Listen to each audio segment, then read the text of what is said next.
जय हिंद साथियों, स्वागत है आप सभी का आपके अपने SCS क्लासेस में। इस क्लास में आप लोग SSC GD 2026 की तैयारी से संबंधित प्रीवियस ईयर के प्रश्नों को लगाएंगे, वो भी प्रैक्टिस सेट के माध्यम से, वो भी ओरिजिनल प्रश्नों के साथ में। तो अंत में आपको अपना स्कोर भी कमेंट करके बताना है, क्योंकि इस क्लास में जो जीके के प्रश्नों की जो संख्या है वो 20 प्रश्न लिए गए इस क्लास में, और 20 में से कितने प्रश्न आपके सही हुए कमेंट करके अवश्य बताएं। चलिए बढ़ते हैं अपने प्रश्नों की तरफ। और ये जो प्रश्न आप देख रहे हैं, इसमें से जो टिक किया हुआ था वह हटा दिया गया है, क्योंकि वह इसलिए हटा दिया गया है, उसमें अगर लगा हुआ होता टिक तो आप समझ जाते कि ये ठीक है।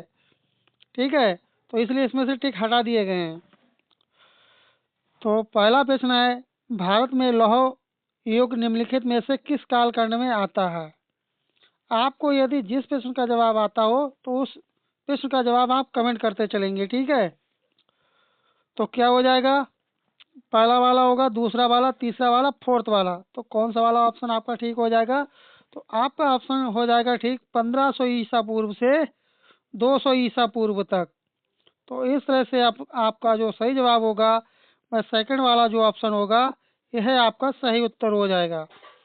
अंत में आपको कमेंट करके अवश्य बताना है कि आपके कितने प्रश्न ठीक हुए थे, क्योंकि ये जो प्रश्न है इस क्लास में लिए गए हैं वो ओरिजिनल प्रश्न लिए गए हैं। जो 2025 में पेपर हुआ था SSC GD का, वही प्रश्न लिए गए हैं। चलिए देखते हैं अगला प्रश्न क्या है। अगला है कि किस नर्तकी ने चेन्नई में कला क्षेत्र संस्थान की स्थापना की, जो अभिनय कला शैलियों को बढ़ावा देती है? तो कमेंट करते चलेंगे आप लोग, इसका सही जवाब क्या होगा? तो इसका सही जवाब क्या होगा? तो इसका सही जवाब होगा रुक्मणी देवी अरुणडेल। ये एक ऐसा प्रश्न हमने देखा है SSC GD में, जो कि हर शिफ्ट में पूछा गया है। कोई भी एक शिफ्ट, कोई भी एक दो शिफ्ट होगी जिसमें नहीं पूछा गया, वरना ये एक ऐसा प्रश्न हमने देखा है कि हर शिफ्ट में पूछा गया। और आपको ये करवाया भी गया था 2025 में, जो GK GS का जो क्लासेस करवाई गई थी उसमें ये प्रश्न कराया भी गया था। तो चलिए बढ़ते हैं अपने अगले प्रश्न की तरफ। अगला है कि निम्नलिखित में से संविधान संशोधन अधिनियम के द्वारा भारतीय संविधान में मौलिक कर्तव्यों को जोड़ा गया। तो मौलिक कर्तव्यों की बात हो रही है, किसके अंतर्गत जोड़ा गया था? तो आप कमेंट करेंगे इसका सही जवाब क्या होगा? तो आपका सही जवाब हो जाएगा 42वां संविधान संशोधन। इस तरह से सेकंड वाला ऑप्शन आपका सही उत्तर होगा।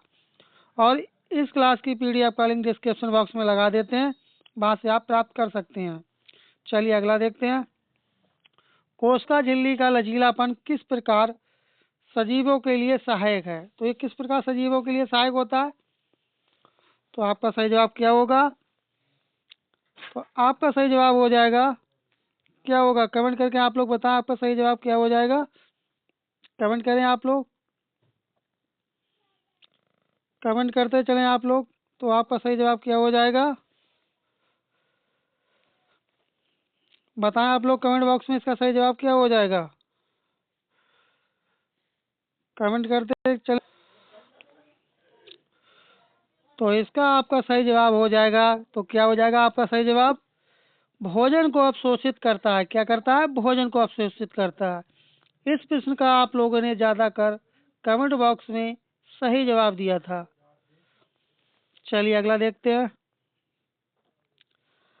अगला है कि ये करंट अफेयर का प्रश्न, आप इसे स्किप कर सकते हैं, ठीक, लेकिन इससे आप ये सीख ले सकते हैं कि सितंबर 2024 तक जानकारी के अनुसार केंद्रीय सूक्ष्म एवं लघु एवं मध्यम उद्यम मंत्रालय के कैबिनेट मंत्री कौन है? तो कैबिनेट मंत्री से संबंधित कोई भी प्रश्न जो भी बन सकता है वह आप तैयार कर लें, क्योंकि हो सकता है आपसे इस बार भी पूछ ले। तो इसका सही जवाब था, तो इसका सही जवाब क्या था उस समय के हिसाब से? तो उस समय के हिसाब से इसका सही जवाब था जीतन राम मांझी। पहला वाला ऑप्शन इसका सही था। चलिए अगला देखते हैं। अगला प्रश्न है कि कौन सा विषय समयवर्ती सूची के अंतर्गत आता है? तो कौन सा आता है? ये आपका आता है समाचार पत्र। इस तरह से आपका पहला वाला जो ऑप्शन होगा यही आपका सही उत्तर हो जाएगा। ये आपका करंट अफेयर का प्रश्न है, इसे आप स्किप भी कर सकते हैं। तो आपको इससे ये सीख लेनी कि नवंबर 2024 में साउथ ब्लॉक नई दिल्ली में रक्षा सचिव की भूमिका किसने संभाली थी? तो ये संभाली थी राजेश कुमार सिंह ने संभाली थी। चलिए अगला, 1956 और 1961 की पंचवर्षीय योजना किसके द्वारा तैयार की गई थी? तो ये किसके द्वारा तैयार की गई थी? कमेंट करें आप लोग, ये किसके द्वारा तैयार की गई थी? तो ये जो योजना थी किसके द्वारा तैयार की गई थी? ये तैयार की गई थी पीसी महाल नोबिस के द्वारा। थर्ड वाला ऑप्शन आपका सही उत्तर हो जाएगा। चलिए अगला देखते हैं। अगला प्रश्न है कि कोपेन की जलवायु वर्गीकरण स्कीम के अनुसार कौन सा अक्षर गर्म शीतोष्ण जलवायु को निरूपित करता है? तो वो कौन सा करता है? वह आपका करता है सी वाला, जिसमें सी दे रखा है, अर्थात पहला वाला ऑप्शन आपका सही उत्तर होगा। यदि अभी तक आपने क्लास को लाइक नहीं किया तो प्लीज़ क्लास को लाइक कर दें, और आपने चैनल को सब्सक्राइब नहीं किया SCS क्लासेस को तो आप इसे सब्सक्राइब कर लें, क्योंकि आपके लिए यहाँ पर ओरिजिनल प्रश्नों की आपके लिए प्रैक्टिस सेट आपके लिए बिल्कुल तक करवाई जाएगी। और ये कंप्लीट हो जाने के बाद में 2025 के जो प्रश्न हैं आए हुए, ये श्रृंखला जब कंप्लीट हो जाएगी तब इसके बाद में जी के GS के जो MCQ टाइप के प्रश्न होंगे वो आपके लिए यहाँ पर करवाए जाएंगे। चलिए अगला देखते हैं। अगला आएगी पद्म भूषण पुरस्कार विजेता लाल गुड़ी गोपाल जयरामन निम्नलिखित में से किस संगीत शैली से संबद्ध थे? तो आपको शैली बताना है, लोक संगीत, कर्नाटक संगीत, गजल संगीत, गजल या नृत्य संगीत। तो आपका सही जवाब हो जाएगा कर्नाटक संगीत से संबंधित थे। सेकंड वाला ऑप्शन आपका सही उत्तर हो जाएगा। चलिए अगला देखते हैं। अगला है कि किस विवरण को सरकारी बजट के रूप में भी जाना जाता है? तो ये कौन सा विवरण हो जाएगा आपका? तो ये आपका हो जाएगा वार्षिक वित्तीय विवरण। थर्ड वाला ऑप्शन आपका सही उत्तर हो जाएगा।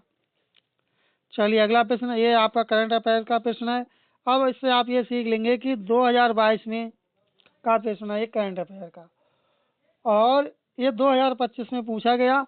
तो इसमें पूछा किया गया था 2022 में पद्म श्री पुरस्कार से सम्मानित कथक नृत्य शैली के शानदार प्रदर्शन के लिए जानी जाने वाली बहनों की जोड़ी कमलिनी अस्थाना और नलिनी अस्थाना किस राज्य से संबंधित थी? तो बस यही सीख आपको लेना, तो ये उत्तर प्रदेश से संबंधित थी।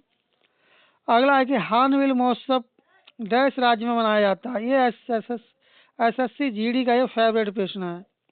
तो आपका सही जवाब हो जाएगा नागालैंड। अंत में आपको अपने प्रश्नों की संख्या कमेंट बॉक्स में बतानी है कि आपके कितने प्रश्नों का आपको सही जवाब आता था। चलिए अगला है, आर्थिक समृद्धि का अच्छा संकेतक क्या होता है? तो इसका होता है सकल घरेलू उत्पाद। फोर्थ वाला ऑप्शन आपका सही उत्तर हो जाएगा। ये आपका जो प्रश्न है आप देख रहे हैं, ये आपका किसका प्रश्न हो जाएगा? ये ऊष्मागतिकी सेक्शन का आपका प्रश्न है, जो कि फिजिक्स का ये प्रश्न है। चलिए अगला देखते हैं। चलो इसे देखते हैं। ऊष्मागतिकी का कौन सा नियम कहता है कि ऊर्जा को ना तो बनाया जा सकता है और ना ही नष्ट किया जा सकता है, इसे केवल ट्रांसफर किया जा सकता था, स्थानांतरित या परिवर्तित किया जा सकता है? तो ये कौन सा नियम हो जाएगा? ये हो जाएगा ऊर्जा का प्रथम नियम। चलिए अगला देखते हैं। अगला प्रश्न है कि निम्नलिखित में से किस संगठन की शुरुआत पंडित रमाबाई सरस्वती द्वारा 1882 में की गई थी? तो आपका सही जवाब हो जाएगा आर्य महिला समान की। पहला वाला ऑप्शन आपका सही उत्तर हो जाएगा। चलिए अगला देखते हैं। भारतीय जनगणना कब आरंभ हुई थी? तो ये आरंभ हुई थी 1872 में। आप देख रहे होंगे कितने इजी प्रश्न पूछे गए थे SSC GD में, और इसी पैटर्न पर आपको 2026 में जो आपका पेपर होने जा रहा है उसमें भी आपको देखने को मिलेंगे। चलिए अगला देखते हैं। अगला है कि महिला हॉकी खिलाड़ी सविता पूनिया किस राज्य से संबंध रखती हैं? तो इनका जो बेसिकली संबंध है हरियाणा राज्य से संबंध है। चलिए अगला देखते हैं।